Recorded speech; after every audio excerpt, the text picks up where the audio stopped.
Beautiful day to take delivery of my new machine. Impressive.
Good?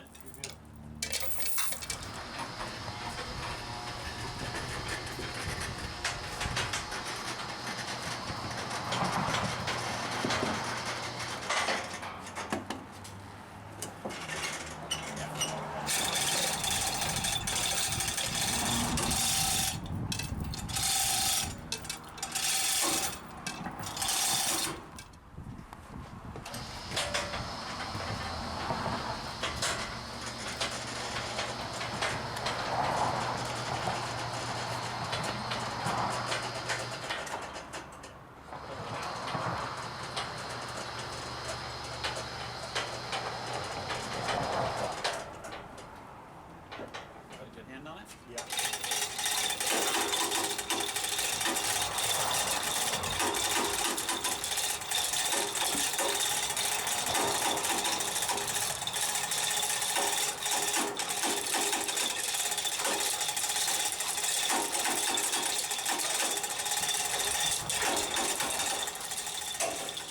Pull it away from me a little bit.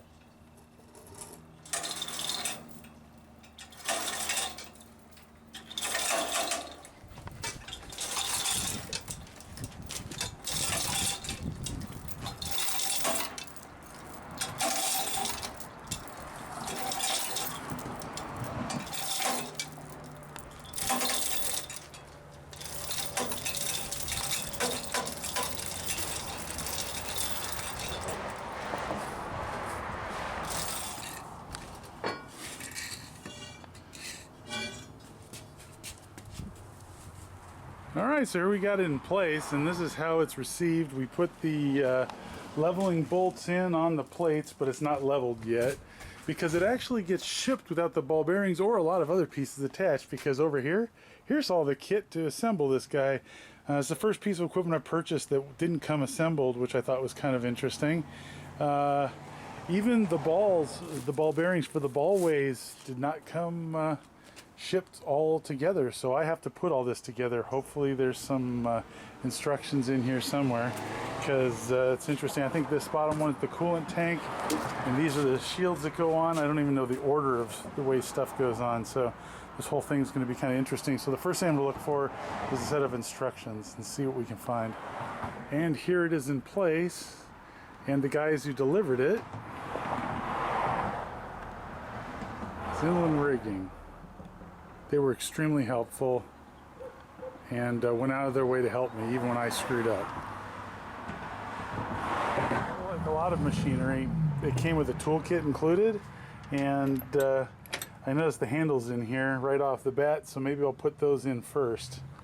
The Z-axis wheel comes separately. It's keyed, so I just need to pop the cap head screw off there and line it up, slide it on, put the washer back, and tighten, which I need to go clean off some of this cosmetic Cosmoline like schmoo. So I don't know if you can see it here, but instead of ball bearings, there's plastic pieces in here that I think are coming out that'll go on the V-ways.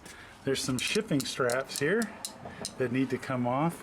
One on that side, looks like one down here, and I think that's it. So we'll get these guys off and see if we can free the table up a little bit. And then I believe this guy has to come off so I can put the ball bearings down. Nice attention to detail. So the shipping strapping had foam on it to protect it from scratching the paint. That you don't see every day. Alrighty, so we got the table bearings right here, and I'm going to set them down here because I got to lift this table off and set it on this cart behind me so that I can get to the drum and set that up, because that needs to be set up. It's sent with the table not attached to the base or the drive mechanism, so I have to do that now. So down here are the bearing packs that I put in. You can see them down there. It took 2 hands and 2 people to get this on, so I didn't get a chance to shoot it. And then you have to capture the part that moves. It's an aluminum part that runs on this belt here, and it drives the whole table. And you just got to capture it and then put the screws, 2 screws, line it up and get the 2 screws on it.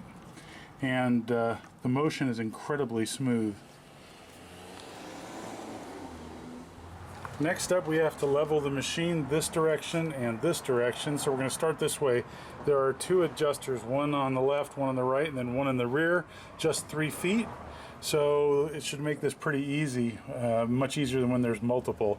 So right now the left side's got to come up a fair amount, and we're going to do that and bring you back. All right, so we're good left, right. Now let's do front, back. And we are way off. Okay, so we got front, back. Now we're going to double check left, right again. Oops. And got to wait for it to settle. And it looks like left, right saw a little. So we're going to have to iterate this back and forth a couple times.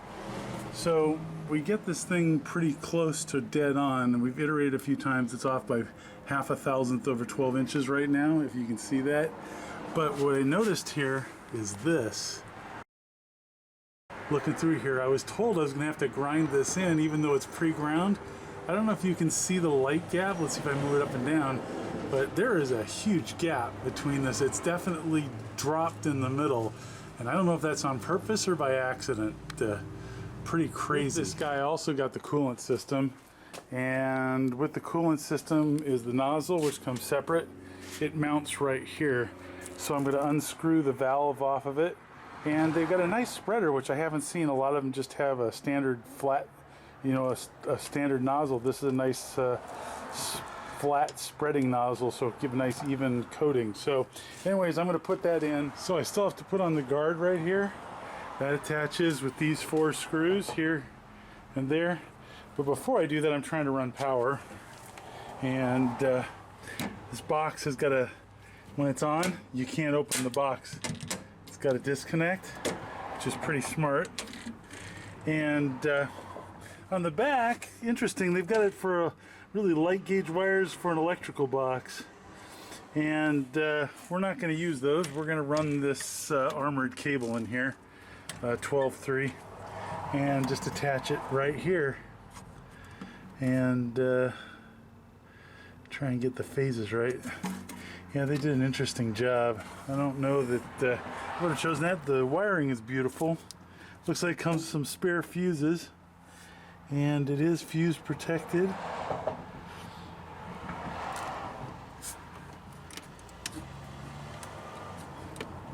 I think that's here's fuse holders right here. That's really interesting. So these are really kind of close. It's gonna be very hard to get a 12 gauge wire in here, but we're gonna try it anyways. Or I could mount another box here and have it just meet in the box. That might also be fine. It's really strange though. I wonder what they were expecting that to meet up with. Anyways, we're gonna hook this up and I'll bring you right back. So I guessed here, here's my 3 phases and ground, And the beauty of three-phase is if the motor turns the wrong way, you just roll any two phases, doesn't matter, and it'll fix your problem. So we're going to power this guy up, see if it goes the right direction. If it does, then we're good to go. Otherwise, I've got to roll two of the phases, and correctly as we want the motor to spin clockwise. So here's turning it on for the first time.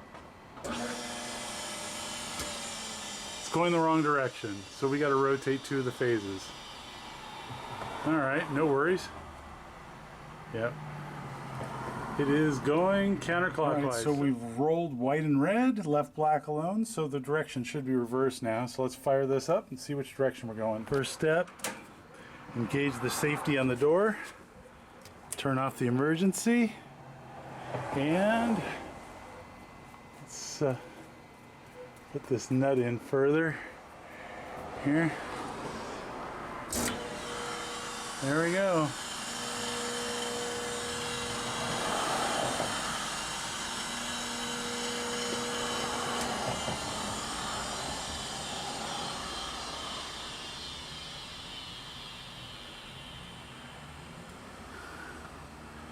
And we are heading the right direction. Perfect. Once I was done with the wiring and I got the motor to run in the right direction, I needed to make sure that the generated phase of my three-phase rotary generator was not on the 24 volt generating leg here, because if it is, that leg's not good for as much current, and if you put a DC load on it like the 5-watt halogen up there, then it can cause a problem. And originally on my lathe I had that problem, so I had to bypass the safety disconnect.